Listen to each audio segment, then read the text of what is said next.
Good morning, everyone. I'm so happy that you joined me today. I'm happy to see all of your smiling faces, and it looks like you really enjoyed breakfast and coffee. So, here we go. Here I am to present to you today some thoughts that I've been having on bridging us together as great leaders. I knew a guy, and this guy used to take long walks in the rain, getting wet every day, not really knowing which direction he should take so that he's not getting so rained on and getting so wet. One lucky day, someone offered him an umbrella, and as he was given the umbrella, he wondered to himself, well, how do I make this umbrella keep me from getting wet? How do I allow this umbrella to keep me dry? And he wondered to himself, do I just do one quick shift and the umbrella will stay up? Is there a special trick to this that I can make the umbrella stay lifted and keep me dry from the rain? Well, which route should I go? Will this umbrella last? And when you're a employee who has been promoted into the leadership role and into a new leadership world, you often feel like a guy walking in the rain that was given an umbrella. So today I want to present to you a proposal to bridge the gap between reoccurring, new, and existing leaders that have been promoted into a greater role. As we look at the next slide, we'll see where we're coming from an idea, analysis, solution, work, and success perspective. The idea is that Chase needs to construct a stronger culture in the area of building leaders. And analyzing this, there's not enough training and guidance geared towards current and promoted leaders. There is a solution. The solution is built around culture, control, business ethics, surveys, attendance, and performance. And then it'll be time for us to do the work. We can offer a leadership masterclass, mentorships, shadowing, collaboration, and external leadership seminars in order to build leaders, better leaders for tomorrow, today.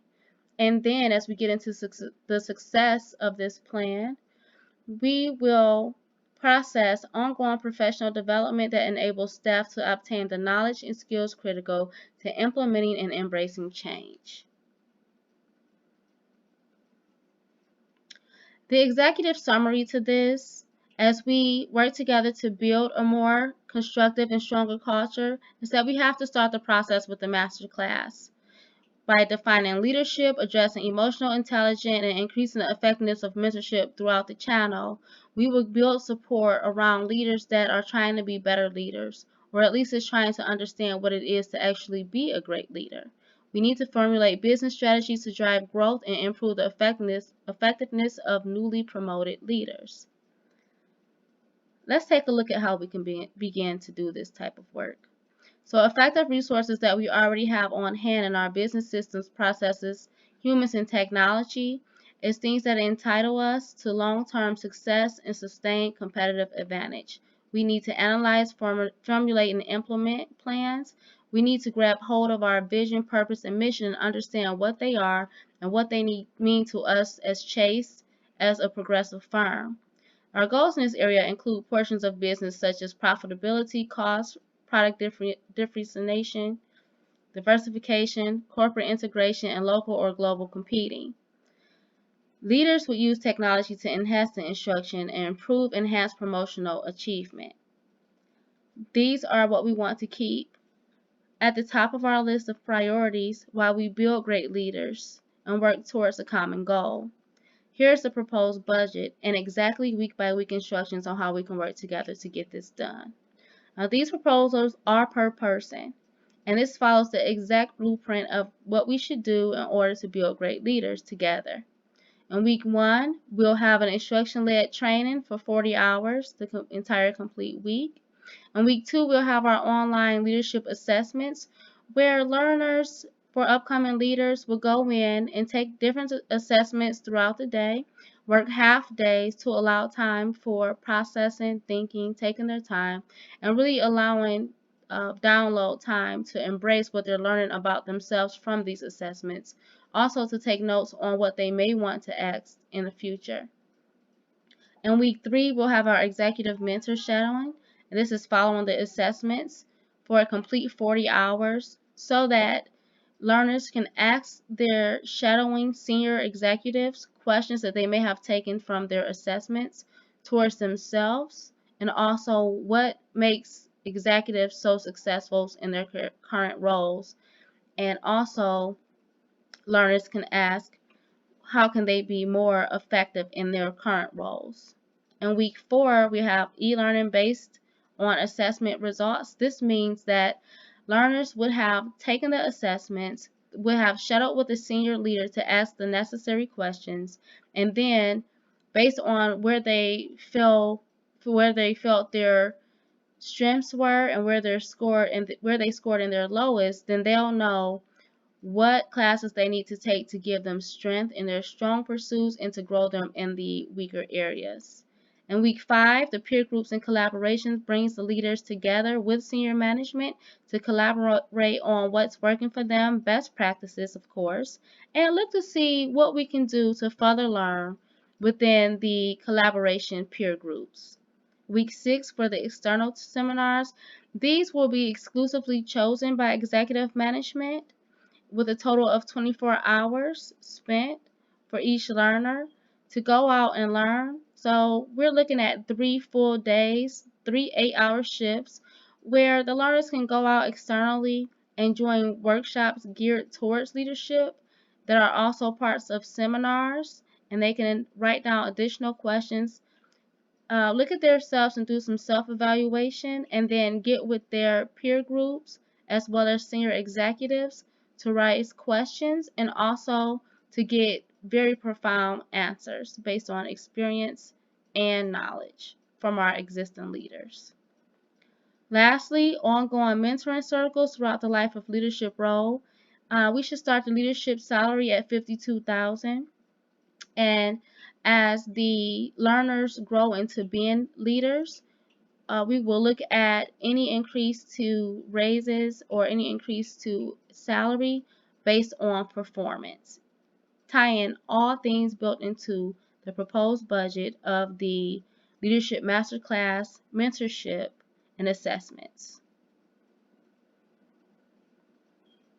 Looking at data sources for identifying relevant information, annual reviews will be taken for the employees based on performance, and looking at the employee surveys at the end of the year as well gives us combined data on if we're tracking the right way or if additional training is needed. We also have an internal social media program called Include Me that leaders can join and connect with other senior executive leaders as well as find out what's going on site-wide from an inclusive perspective. Research to identity gaps in education and economic outcomes by population, identify drivers of inequality, and develop a set of policies, programmatic recommendations to design educational and training systems and a collaborative business culture built on teamwork, professional diversity in terms of skills, experiences, and education are all geared together to grow our firm culturally in the area of leadership. As we look at our first exhibit, the effectiveness of the survey results, we're looking at the Include Me, as I mentioned, to become reflective upon that platform for growing interest, anything that is inclusive or a trend that we may want to address site-wide or as a firm.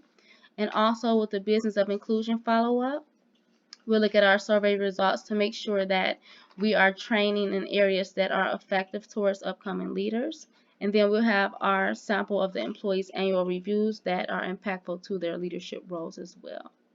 We will have samples of this following the end of my presentation.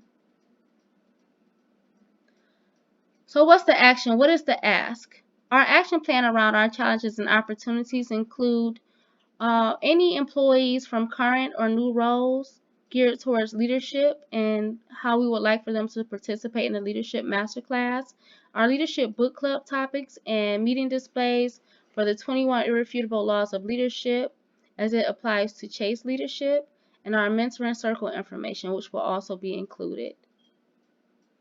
at the end of our slide, and I will open up for questions or feedback. And then for our innovative, strategic, and sustainable long-term approaches, this is what's going to give us a growing leading edge. We'll offer programs to help employees form a leadership style that supports their goals, encourage self-reflection, career mobility, productive feedback, effective communication, diversity and inclusion, and healthy navigation as a leader, so they'll know where to go for resources and how. Our strategies for virtual, global, and culturally diverse environments will include leadership improvement models year over year, and make sure that those models are built on respect, unity, teamwork, and community. Our role of leadership ethical implications include values, organizational behavior, codes of conduct, professional development, which will also be tied into the leadership masterclasses and self-assessments at the beginning of the program in weeks 1 and 2. And in conclusion, I would like to point out that the essence of great leadership is influence, not authority. That we all have the ability to influence in a very impactful way. With a lot of our experience as existing leaders, as we download and pour into our new and upcoming leaders, we can answer questions to them. We can answer questions as to how to present themselves at town halls and for travel, events that they may have to head the stage on and take part in and get in front of. So in closing, I would like you to consider embracing the Leadership Masterclass in all of its attachments in order to be a direct influence on our current leaders and build great leaders for tomorrow, today. Even if it's just telling our new leaders how to use an umbrella to stay dry out of the rain. Thank you all for coming today. I greatly appreciate your time. Have a wonderful and blissful day.